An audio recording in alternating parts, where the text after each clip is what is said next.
Assalamualaikum warahmatullahi wabarakatuh.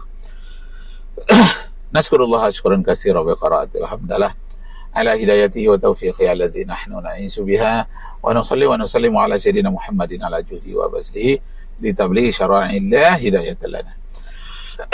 Gaji kita tentang surga. Bismillahirrahmanirrahim. Surga itu Bapak Ibu serta saudara-saudara sekalian adalah pembalasan Allah terhadap orang-orang yang berjuang di jalan Allah. Balasannya adalah surga.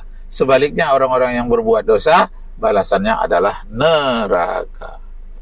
Nah, jadi Bapak Ibu yang hormat, di antaranya surga itu isinya apa? Semua yang disenangi oleh manusia ada di surga. Yang senang merokok pun, rokok ada di surga.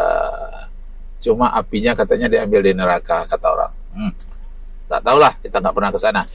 Tapi yang penting surga itu tajri min tahtihal anhar, di dalamnya banyak air yang mengalir, menyenangkan, tidak tandus.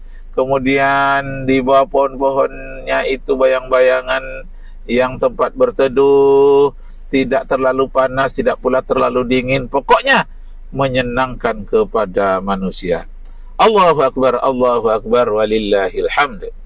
Nah, kalau kita bandingkan dengan agama lain, dengan kitab Taurat dan Injil ya, katanya di surga itu ada perkawinan anak domba. Kitab Wahyu pasal 19 ayat 10. Kitab Wahyu ini adalah mimpi-mimpinya Paulus, namanya kitab Wahyu.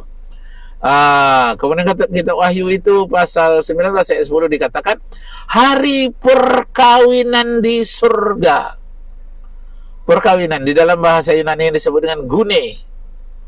Gune itu artinya perkawinan.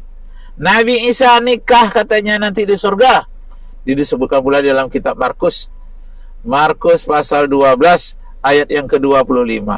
Sebab apabila telah bangkit di antara orang-orang yang kawin-mawin.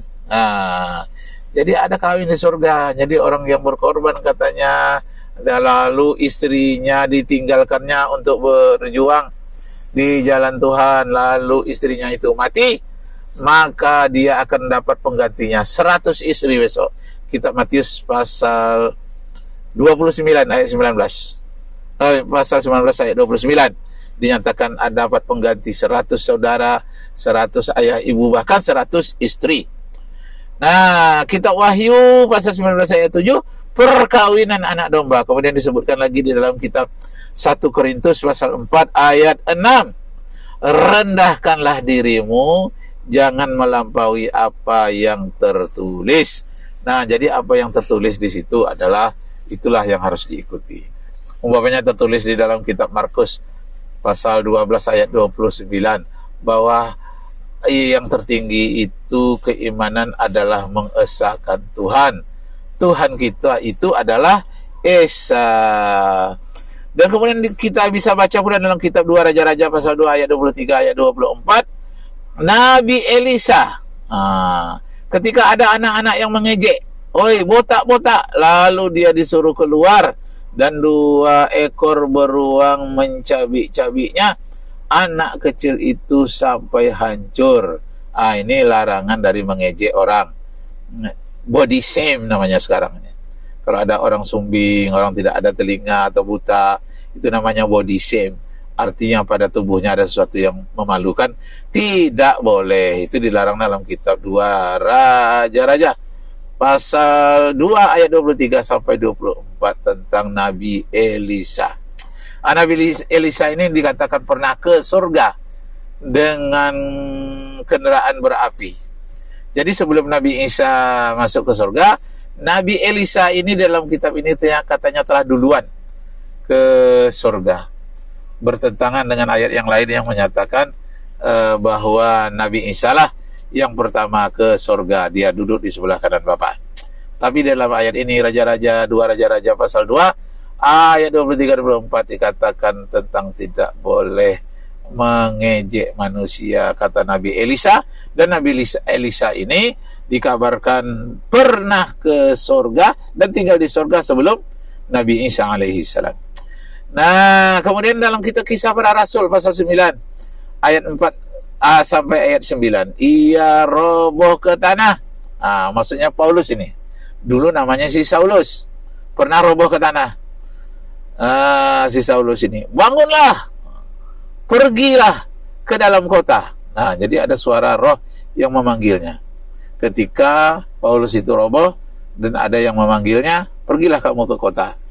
Bangunlah dan pergilah ke kota menyiarkan ajarannya. Maka Paulus ini menyiarkan ajarannya, sehingga ada kitab Roma, menulis surat dia kepada orang Roma, ada ke Efesus, ada ke Korintian atau Korintus. Korintian itu adalah suatu daerah di Turki. Kisah para Rasul 22 ayat 9 mengatakan, maka mereka melihat cahaya datang kepada Paulus dan teman-temannya, dan teman-temannya tidak mendengar suara, tapi Paulus mendengarkan suara. Pergilah kamu menyampaikan ajaranmu. Kata Nabi Isa begitu menurut mimpi dari Paulus. Nah, masalah perkawinan yang tadi itu telah disebutkan adanya surga, sebab bila sudah bangkit di antara orang-orang mati pada hari kebangkitan, tidak ada kawin mawin atau gune. Ada pula ayat yang lain mengatakan kalau di surga itu tidak ada kawin mawin lagi. Tapi kalau dalam Islam itu diberikan istri 40 orang bidadari sampai 72 bidadari. Kenapa itu ada? Karena itulah yang paling diinginkan oleh manusia di dunia. Harta, tahta, wanita, kereta. 4 ta itu disenangi. Lebih dari itu hanya gambaran umum. Sebenarnya lebih daripada itu. Nah, kalau kita bandingkan dengan kitab Bible, umpamanya kitab Wahyu 19 ayat 7, ada perkawinan anak domba di surga katanya. Kemudian kita 1 Korintus pasal 4 ayat 6, rendahkanlah dirimu, jangan melampaui apa yang tertulis ikutilah itu. Misalnya di dalam kitab Yohanes pasal 16 ayat 8, pasal 16 ayat 16, aku akan pergi menemui Allah, tetapi setelahku akan datang seseorang yang mencintai aku dan mengikuti ajaranku, dan dia namanya Ahmad atau Muhammad. Disebutkan dalam kitab surat As-Saff, surat yang ke-61 ayat yang ke-60. Dikatakan, wa iz qala Isa ibnu Maryam ya bani Israil inni rasulullah ilaikum musaddiqan lima baina yadayya minat taurati wa mubassiran bi rasuli ya'ti min ba'di ismuhu Ahmad falamma ja'ahum bil bayyinati qalu hadza sihrun mubin. Ingatlah ketika Isa putra Maryam berkata, Inni Rasulullah, aku ini adalah utusan Allah, ilaikum kepadamu semua. Inni Rasulullah ilaikum musaddiqan lima baina yadayya, aku membenarkan ada kitab terdahulu berupa Taurat, dan aku membenarkan pula setelahku nanti datang seorang nabi namanya Ahmad atau Muhammad. Cuma ketika dia datang nanti, orang menyangka dia telah melakukan perbuatan sihir. Hadza sihrun mubin, ini adalah sihir yang nyata. Nah, demikianlah Bapak Ibu, saudara-saudara sekalian, banyak hal-hal yang masih menjadi pelajaran kita. Kita harus belajar terus menerus seumur hidup. Talabul ilmi faridatun ala kulli muslimin wal muslimat. Menuntut ilmu itu wajib bagi seluruh orang muslim dan muslimat. Kemudian disebut dengan talabul ilma minal mahdi ilallah, dituntutlah ilmu itu mulai dari buaya-buayanya sampai ke liang lahat.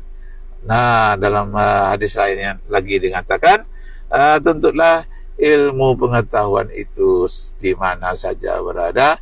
Siapa yang mengamalkan satu ilmu yang dia telah dapat, Allah akan tambah lagi ilmunya, ilmu yang belum dia pelajari, itu akan diberikan oleh Allah karena dia telah mengamalkan ilmu-ilmu yang dia dapat. Karena itu, apa ilmu yang kita dapat, amalkanlah dan akan ditambah oleh Allah dengan ilmu-ilmu yang lain, dan derajat kita akan diangkat oleh Allah. Yarfa'illahu alladhina amanu minkum walladhina utul ilma darajat. Allah akan tinggikan orang yang beriman di antaramu dan orang yang berilmu beberapa darjat. Di dalam hadis riwayat Bukhari Muslim, dia menyatakan, innallaha la yaqbidul ilma intiza'an yantazi'ul ibadu walakin yaqbidul ilma biqabdil ulama hatta idza lam yabqi 'alimun ittakhazan nasu ru'usan juhalan fasu'ilu fa'aftau bi ghairi ilmin fadallu wa adallu. Akan datang nanti suatu masa Allah tidak mencabut ilmu pengetahuan agama dari manusia secara tiba-tiba, tapi Allah mencabutnya dengan mewafatkan orang alim ulama. Apabila alim ulama sudah tidak ada lagi, maka orang yang bodoh-bodoh akan diangkat menjadi pemimpin masyarakat. Tatkala orang yang bodoh-bodoh itu ditanya tentang sesuatu, dia akan memberikan keputusan tidak berdasarkan ilmu pengetahuan. Akhirnya dia sendiri sesat dan menyesatkan kepada orang lain. Arju minkum afwan, syukran jazila ala istima'ikum, wabillahi taufiq wal hidayah. Wassalamualaikum warahmatullahi wabarakatuh. Muhammad Rakib Jamari, Pekanbaru, Riau, Indonesia. Allahu Akbar, Allahu Akbar, Allahu Akbar, walillahil hamd.